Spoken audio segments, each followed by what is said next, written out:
नमस्कार रीडर्स, सारांश book blog में आप सबका स्वागत है। आज के वीडियो में हम गृहसम्मत के पुत्र की कहानी सुनाएंगे। गृहसम्मत ऋषि ने अब उस पुष्पक वन में एक गणेश मंदिर स्थापित किया। अब वह केवल गजानन की उपासना करने लगे। एक दिन उन्होंने एक अत्यंत तेजस्वी बालक को स्वयं प्रकट हुआ देखा तो आश्चर्यचकित हो गए। वह बालक उनकी छींक से उत्पन्न हुआ था। उस बालक ने उनसे कहा कि वह उनका पुत्र है। जब तक वह अपने पैरों पर खड़ा नहीं होता तब तक वह उनका पालन करे, फिर तो वह अपने पौरुष से सारे देवताओं और तीनों लोगों को जीत लेगा। उस बालक की वह बातें सुनकर गृहसम्मत को अपने माता के दिए शाप की याद आई। वह अभी करते भी तो क्या, उन्होंने उस बालक को गणेश जी की आराधना में लगा दिया। वह बालक वहां से चला गया। उसने भी वन में जाकर एक पाँव के अंगूठे से खड़ा रहकर तपस्या की। उसने भी अपने पिता के जैसे निराहार रहकर 15,000 वर्ष तक घोर तपस्या की। उसकी तपस्या से भगवान गणेश प्रसन्न हो गए। उन्होंने उसे उसका मनचाहा वर दे दिया, जिसमें था कि वह त्रैलोक्य विजय करे, धरती पर बसी सारी प्रजातियां उसके वश में हो जाए, सब लोग उसकी सेवा करे, सब सुखों को भोग कर अंत में वह मोक्ष भी प्राप्त करे। भगवान गणेश बोले, तुम तीनों लोगों के विजेता होंगे। मैं तुम्हें लोहे, चांदी और सोने के 3 नगर प्रदान करता हूँ। इन्हें भगवान शंकर के अतिरिक्त कोई भी नहीं तोड़ सकेगा। यह तीनों पुर शिवजी के एक ही बाण से टूट जाएंगे। इस तीनों पुरों का स्वामी होने के कारण तुम्हारा नाम त्रिपुरासुर हो जाएगा। वरदान देकर भगवान गणेश अंतर्धान हो गए। त्रिपुरासुर ने उनकी मूर्ति स्थापित कर उनकी पूजा अर्चना की। बाद में त्रैलोक्य विजय के लिए निकल पड़ा। उसके बाद उसने धरती, पाताल, स्वर्ग पर अपना अधिकार कर लिया। इतना ही नहीं, उसने ब्रह्मलोक और विष्णुलोक पर भी अपना अधिकार कर लिया। त्रिपुरासुर के 2 पुत्र हुए। एक का नाम चंड था तो दूसरे का नाम प्रचंड। उसने चंड को वैकुंठ का और प्रचंड को ब्रह्मलोक का अधिकारी बना दिया। त्रिपुरासुर अधिक लालची हो उठा। वह कैलाश पर भी जा पहुंचा। भगवान शिव उसको मिले वरदान से परिचित थे, अतः वह कैलाश छोड़कर मंदराचल पर्वत पर चले गए। इंद्र सहित सारे देवता गिरी कंदराओं में छिपे बैठे थे। उन्हें समझ में नहीं आ रहा था कि इस त्रिपुरासुर को कैसे हराए। इतने में ही देवर्षि नारद वहां आ पहुंचे। देवताओं ने उन्हें त्रिपुरासुर को हराने का मार्ग पूछा।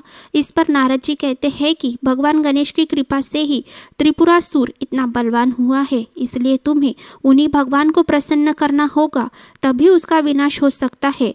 अब नारद जी के कहने पर देवताओं ने आराधना करके भगवान गणेश को प्रसन्न कर लिया।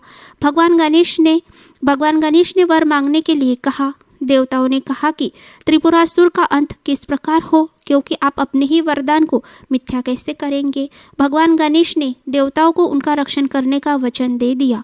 देवतागण इधर भगवान गणेश की आराधना करने लगे, उधर भगवान गणेश स्वयं ब्राह्मण का वेश धरकर त्रिपुरासुर के पास जा पहुंचे। त्रिपुरासुर ने उनका अच्छा स्वागत किया, फिर बोला कि वह उनकी क्या सेवा कर सकता है। ब्राह्मण रूपधारी गणेश जी ने कहा कि दैत्यराज, मेरा नाम कलाधर है। मुझे भगवान शंकर द्वारा पूजित उस गणेश प्रतिमा की अभिलाषा है जो कैलाश पर्वत में विद्यमान है। मुझे वह प्रदान करे। त्रिपुरासुर ने अपने अनुचरों को वह प्रतिमा लाने का आदेश दिया, लेकिन उसके अनुचरों को वह प्रतिमा नहीं मिली, क्योंकि जब भगवान भोलेनाथ कैलाश पर्वत छोड़कर मंदराचल पर रहने चले गए थे, तभी वह उस मूर्ति को अपने साथ ले गए थे। त्रिपुरासुर ने अपने अनुचरों को भगवान शंकर के पास वह प्रतिमा लाने के लिए भेजा। शिवजी ने उस प्रतिमा को देने से मना कर दिया। इसलिए फिर त्रिपुरासुर ने मंदरगिरी पर आक्रमण करने का आदेश दिया।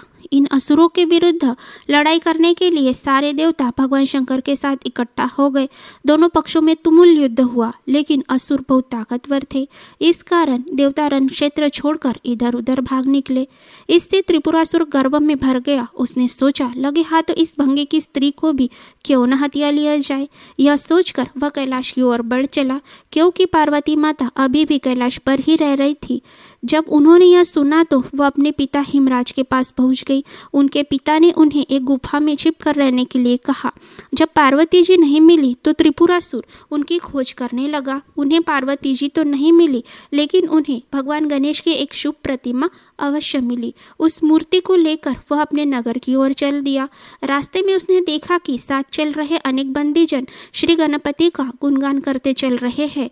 तभी वह मूर्ति उसके हाथ से छूटकर गायब हो गई। मूर्ति के अदृश्य होते ही बंदीजन भी अदृश्य हो गए। अमूल्य मूर्ति का अदृश्य हो जाना उसके लिए शुभ शकुन नहीं था। भगवान शंकर भी उसके प्रभावशाली होने के कारण चिंतित थे। उनकी समझ में नहीं आ रहा था कि इस असुर को कैसे हराए। इतने में नारद जी वहां आ गए। भगवान शंकर ने उन्हें अपने मन की बात बताई और कहने लगे कि उस दैत्य ने मेरे सारे अस्त्र निष्फल कर दिए। उस पर किसी भी अमोघ अस्त्र का प्रभाव नहीं हुआ। इस पर नारद जी आश्चर्यचकित होकर बोले कि प्रभु, आप क्या कह रहे हैं? मैं तो समझता हूँ कि आप अपनी शक्तियाँ भूल गए हैं या फिर यह आपकी कोई लीला है। भगवान कहते हैं कि इस लीला में भी कुछ विशेषता जरूर होती है। फिर भी इन बलशाली असुरों का कुछ तो करना ही चाहिए। अगर आपके पास कोई उपाय हो तो कहे। इस पर नारद जी कहते हैं, भगवान, आपने युद्ध के पूर्व विघ्नेश्वर का पूजन नहीं किया, इसीलिए आपको पराजय का मुख देखना पड़ा। अब आप उनकी पूजा करके युद्ध आरंभ करेंगे तो आपकी विजय अवश्य होगी। भगवान भोलेनाथ कहते हैं, विघ्नेश्वर तो मेरे पुत्र है, उन्हें तो कर्तव्यवश ही मेरा साथ देना चाहिए। नारद जी कहते हैं कि पुत्र यदि रूठ जाए तो उसे भी मनाना होता है। वैसे भगवान गणेश की प्रेरणा से ही त्रिपुरासुर ने भोलेनाथ पर आक्रमण किया था। यह बात नारद जी से सुनकर भोलेनाथ आश्चर्यचकित हो गए। नारद जी से सारी बात सुनने के बाद उन्होंने गणेश जी की पूजा का आरंभ किया। इसके बाद भगवान शंकर दंडक वन में जाकर कठोर तप करने लगे। तप करते करते 100 दिव्य वर्ष बीत गए। तप करने में ही शिवजी को जम्भाई आ गई। तभी शिवजी के मुख से एक तेजोमय पुरुष का आविर्भाव हो गया। उनके 5 मुख, 10 भुजाएं, ललाट पर चंद्रमा था और उनकी देह कांति भी चंद्रमा के समान ही थी। उनकी 10 भुजाओं में 10 आयुध थे। शिवजी ने उन्हें देखा तो सोचने लगे कि कहीं यह मेरा ही दूसरा रूप तो नहीं, यह त्रिपुरासुर या फिर त्रिपुरासुर की कोई माया तो नहीं, यह सपना है या फिर सचमुच भगवान गणेश प्रकट हो गए हैं। भगवान गणेश ने उनके मन की बात जान ली। उन्होंने अपने स्वरूप के बारे में बताया और भोलेनाथ से वर मांगने के लिए कहा। भोलेनाथ फिर उनकी स्तुति करने लगे। भगवान गणेश ने उन्हें वर दिया कि वे उनके बीज मंत्र का उच्चारण करते हुए शरसंधान करेंगे तो विजय अवश्य प्राप्त होगी। भगवान गणेश भोलेनाथ के द्वारा स्मरण करने पर उनके पास आकर कार्य पूर्ण करेंगे। उनका बीज मंत्र गंग है। इसके उच्चारण के साथ बाण छोड़ते ही त्रिपुरासुर के पुर ध्वस्त हो जाएंगे।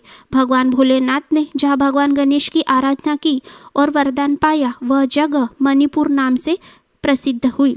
भोलेनाथ ने सारे देवताओं को एकत्रित कर त्रिपुरासुर के तीनों पुरों पर आक्रमण किया। भगवान गणेश का स्मरण करते ही भोलेनाथ ने देखा कि श्री गणेश योद्धा के वेश में उनके आगे आगे चल रहे हैं। तभी पार्वती माता भी अपने पति के विजय की कामना से गणपति पूजन में लगी थी।